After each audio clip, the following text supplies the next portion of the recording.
G'day, my name's Mitch Dean, and at the moment we're sitting on the flight deck of an Alliance Airlines Fokker 50 turboprop aircraft. This particular Fokker 50 is a reasonably modern and advanced aircraft, incorporating electronic flight information systems and flight management systems into what we professional pilots call a glass cockpit.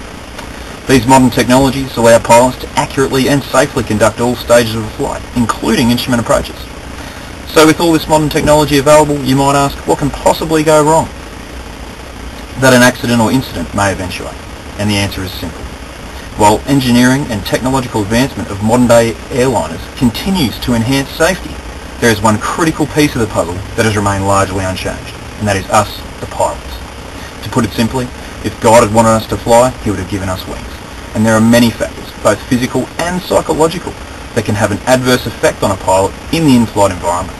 One of those such factors, which covers a broad range of topics, is visual illusions. And I'll now hand you over to one of my colleagues who will explain to you the various visual illusions that can be experienced by a pilot in the in-flight environment and the effect that those illusions have on a pilot. Thank you and enjoy the presentation. Landing visual illusions.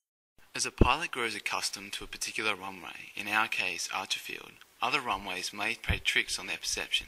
For example, here we have 3 different runways. One of them is the Edwards Air Force runway, the widest and longest runway in the world, used for the space shuttle. Second is Saba's runway, the shortest commercial runway in the world. The last 2 pictures are from the Courchevel runway, which is the steepest runway in the world. They have all been taken at the same distance and altitude, however we perceive them differently. The widest runway in the world appears closer, which can cause the pilot to increase their altitude in the glide slope and land further down the landing threshold. On the other hand, the short runway might cause the pilot to feel they're too high and fly a low approach, landing short of the runway. The pilot will think the runway is too short and feel too high if the runway is an uphill slope. The opposite if the runway is a downhill slope. As a consequence of this, a pilot might have to abort the landing and go around. With experience, preparation and trust in your instruments, prevention will occur. Autokinetic illusions.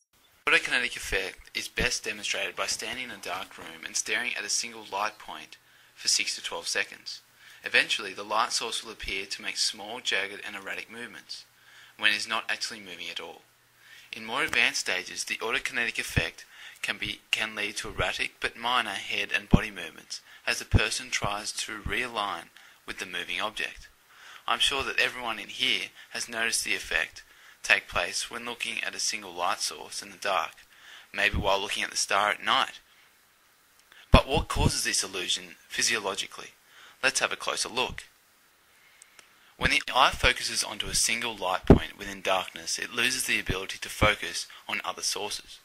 This causes the eyeball to make small, jerky movements, which in turn makes the image projected onto the retina make small movements as well. The brain, which receives and interprets the picture from the retina, deduces that the cause of this movement must be from the movement of the object itself. As we know, this is not the case. A method of prevention includes making sure that one focuses the eyes on a number of light sources continually, instead of fixating on one point. In addition, periodical glances at the instruments can help readjust the eyes and focal length of the lens. Empty field myopia. The most common acuity problem is empty field myopia, a condition caused by the lack of focal points in hazy or dark conditions. During these conditions, the lens of the eye is incapable of focusing light from an entity onto the retina. To see something, for example another aircraft, there must be stimulation from the image. During dark situations, there are no stimulations from the image, and therefore the eye enters its resting state, focusing at a point between 5 to 20 feet in front. Nearsightedness can prevent one from observing other aircraft that would otherwise be seen in clear conditions, or if myopia correction methods were practiced. To prevent empty field myopia, it is recommended that staring into space be avoided by consciously focusing on objects beyond 20 feet, such as wingtips or cloud edges, and distant visual cues at or near the horizon. By doing so, relaxation of the ciliary muscles occurs, stimulating the eyes to establish distant focal points. Essentially, the prevention of empty field myopia is an incentive to perform effective and continuous scanning. Blackout illusion. The black hole illusion is experienced at night without reference to the horizon. On this type of approach, there is a lack of visual cues to the landscape surrounding a lit-up runway, thus making it difficult to orientate yourself on approach. The most common mistake made in these conditions is the pilot begins a steep descent due to the sudden realization they have overestimated their glide path on approach. This will lead to a lower than normal approach. Another misconception is the pilot believes that their aircraft is stable in straight and level flight, and it is the runway that is positioned oddly on the landscape. In actual fact, the aircraft is not straight and level, but at an unusual attitude, as seen in the picture. Situations where the black hole illusions can occur are near brightly lit cities and aerodromes that are surrounded by unpopulated terrain such as deserts or forestry areas. At night, we are further handicapped and susceptible to illusions by losing our clarity and colour vision as scotopic vision takes over, and the responsibility of sight lies with the rod cells in the retina. Depth perception illusion. Depth perception illusions comprise the brain's ability to determine relative distance from visual cues due to atmospheric conditions that interfere with light transmission. Atmospheric conditions that impose our depth perception are fog, haze, and whiteout conditions. Fog and haze obscure terrain from avoidance and navigation. In these conditions, objects appear out of focus and the contrast to the surrounding environment is dramatically reduced. Consequently, determining distance is difficult, especially height above the ground and distance from the end of the runway. Ground lights viewed in these conditions are dramatically diffused, creating the impression of being further away. This induces a tendency to a shallow glide path, decreasing the probability of a precision approach. Whiteout conditions are comprised of atmospheric and blowing snow. Atmospheric whiteout occurs when the terrain is covered with snow underneath overcast skies. In these conditions, shadows will provide texture to the topography and the horizon are eradicated. Blowing snow produces the same illusion in addition to disrupting visual contact with the ground. The visual illusion has caused several aviation accidents, in particular Air New Zealand Flight 901 that had 257 fatalities. Blackouts and depth perception illusions have a significant effect in flight and have deadly consequences. In prevention strategies and personal lines of defense are not implemented. The pilot in command should be aware of the possible illusions that may arise during a particular flight.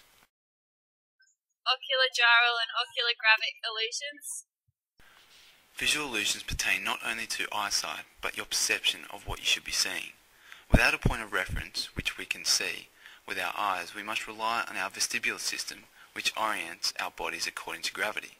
However, our bodies are not adapted to flight and the effects of flight.